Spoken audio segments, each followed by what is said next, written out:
Lounine, titulaire. Pas de Benzema, pas de remplaçant à Benzema. Tu joues à San Mamés contre Bilbao. Une Bilbao qui est une équipe compliquée à jouer là-bas. Une équipe qui est dure. Une équipe qui sait être intense. Une équipe qui sait être physique. Et au final, tu te retrouves à pas avoir besoin d'un Benzema, tu te retrouves avec un Lounine qui n'a pas eu besoin de faire d'arrêt spectaculaire non plus, tu te retrouves finalement avec un Bilbao avec aucune intensité, aucun fond de jeu, rien, et un Real Madrid qui s'est baladé tranquillement, qui s'est promené là-bas à San Mamés et qui va mettre 2 buts en première mi-temps et qui va gérer le score tout doucement. En réalité, c'était ça le match, et on va quand même en parler un petit peu juste après ça.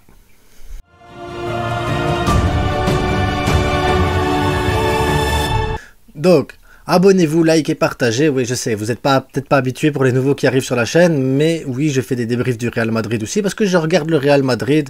Maintenant, je regarde pas parce que j'aime le Real Madrid, je regarde le Real Madrid parce que voilà, ça reste une grosse équipe quand même de la Liga et c'est toujours intéressant de voir. Et surtout ici, tu t'es dit, mais ça y est, Lounine, Courtois blessé, d'ailleurs, bon rétablissement à Courtois, tu te dis, bon, le Real Madrid, ça n'a pas été non plus très flamboyant pendant la pré-saison, donc tu dis, voilà, ils n'ont pas encore tous leurs automatismes, pas de Benzema qui a été remplacé, ils n'ont pas été chercher Kane finalement, ils attendent Benzema, ils attendent Mbappé qui, aujourd'hui on apprend qu'il renégocierait peut-être son contrat avec le PSG pour une prolongation, vu qu'il veut pas quitter le PSG, donc...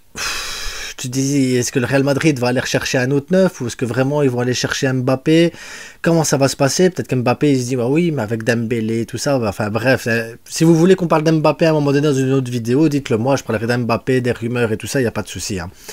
De ce qu'ils auraient dû faire, ce qui pourrait être fait et tout ça, j'ai pas de problème. Ici on va parler du match de Bilbao, mais tu te dis tout ça.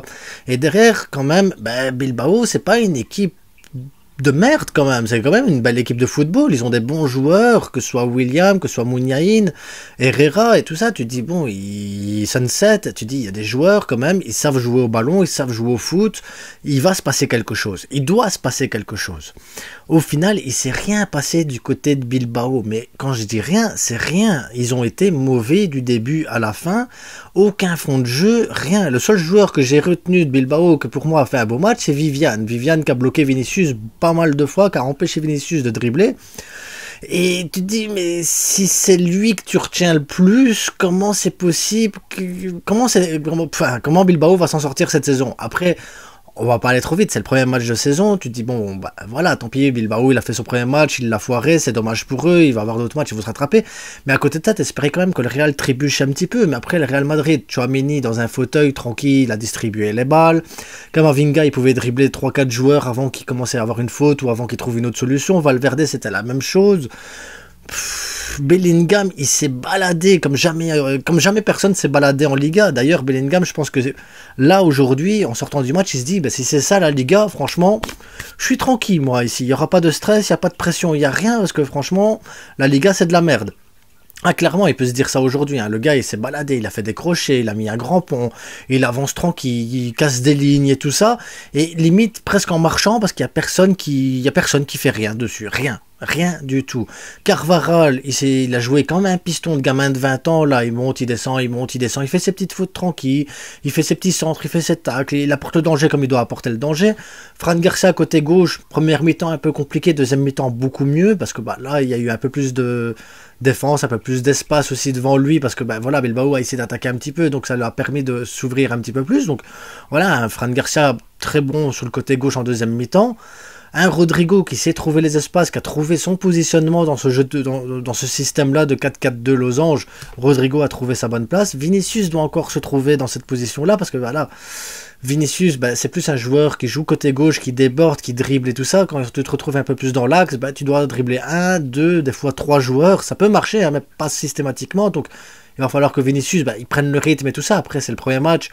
Il y a eu il y a la pré-saison. La pré-saison, c'est beaucoup d'intensité, beaucoup de courses, beaucoup de travail physique et tout ça pour retrouver le niveau. Donc voilà, Vinicius, ça va aller dans le temps, mais il va falloir qu'il trouve correctement sa place. Mais à côté de ça, la défense, elle n'a rien eu à faire. Militao, il s'est blessé tout seul. Dommage pour lui, mais il s'est blessé tout seul. Rudiger, il est rentré, il n'a rien eu à faire de spécial. Je ne sais même pas s'il a transpiré, Rudiger. Pourtant, ils ont défendu plus qu'attaqué en deuxième mi-temps. Alaba, il était tranquille aussi également. Il s'est rien passé, les gars. Bilbao a été mauvais du début à la fin. Je peux même pas me souvenir. Si, Il y a eu quand Kroos il est rentré, à un moment donné, il y a eu une faute de l'attaquant de Bilbao, je ne saurais plus vous dire qui. Hein. Il fait la faute sur Kroos, Kroos il perd la balle évidemment, et l'autre il va, il tire, là, je ne sais plus comment il s'appelle non plus, ils étaient nuls. Et Tchouaméni l'a dévié en corner. C'est le seul truc le plus dangereux qu'il y a eu. Après, le Nîmes n'a rien eu à faire, mais quand je dis rien, c'est rien. Les tirs étaient sur lui, il n'y a pas eu de danger, il n'a pas dû s'allonger ou à un moment donné sauver le Real Madrid de quoi que ce soit, parce qu'il s'est rien passé. Des phases de jeu, mais pas d'action concrète réellement. Et le Real Madrid, c'est la même chose. Il y a eu Modric, là il est rentré, il a fait une action avec Carvajal, avec Bellingham qui aurait pu. Pas Bellingham, c'est Roselu, je pense. Je sais plus si c'est Roselu Bellingham qui lui remet. Et voilà, il tire du gauche. Là, Unai Simon, il a pu s'allonger pour aller chercher la balle, mais. C'était un match de merde en fait. La vérité, c'était un match de merde. L'ambiance n'était pas là, l'intensité de Bilbao était absente totalement, l'envie de Bilbao absente totalement.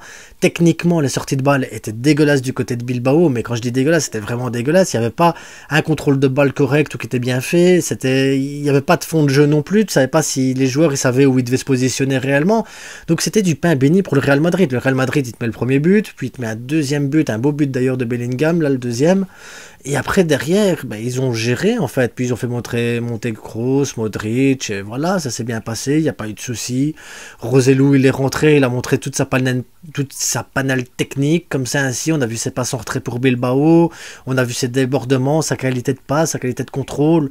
Voilà, un Roselu impressionnant aussi. Donc c'est pour ça que je dis, si le Real Madrid, vraiment, cette année, il veut aller chercher la Liga, il veut aller jouer la Ligue des Champions et tout ça, il va falloir un autre neuf que Roselu, il va falloir replacer Vinicius correctement sur le côté gauche parce qu'il est mieux à cet endroit-là. Rodrigo, ça va, il n'y aura pas de souci. Il va falloir un vrai gardien aussi, parce que voilà, Lounine aujourd'hui, ça a été parce qu'il ne s'est rien passé, mais je suis pas sûr et certain que s'il se passe quelque chose, on l'a vu l'année saison passée, que Lounine soit le gardien, l'homme de la situation réellement. Et c'est pour ça que je disais, est-ce que c'est Mbappé vraiment, il fallait attendre que Mbappé fait oui, fait non, est-ce qu'on peut faire confiance à la promesse d'Mbappé de venir au Real Madrid et tout ça, est-ce que Perez vraiment a eu raison de tout ça, est-ce qu'il n'aurait pas dû se positionner sur Kane réellement pour avoir quelque chose, voilà. C'est toutes des questions qui pourraient se poser, parce que le Real Madrid a des manques dans son jeu. Ici, aujourd'hui, on va dire, mais non, de quoi tu parles? Le Real Madrid a dominé, le Real Madrid était supérieur au milieu de terrain, défensivement supérieur, il balance des ballons devant, voilà, t'as Vinicius, Rodrigo, ça court vite, ça dribble, donc c'est bon, il n'y a pas de souci, le Real Madrid va s'en sortir comme ça, parce que ça joue comme à FIFA.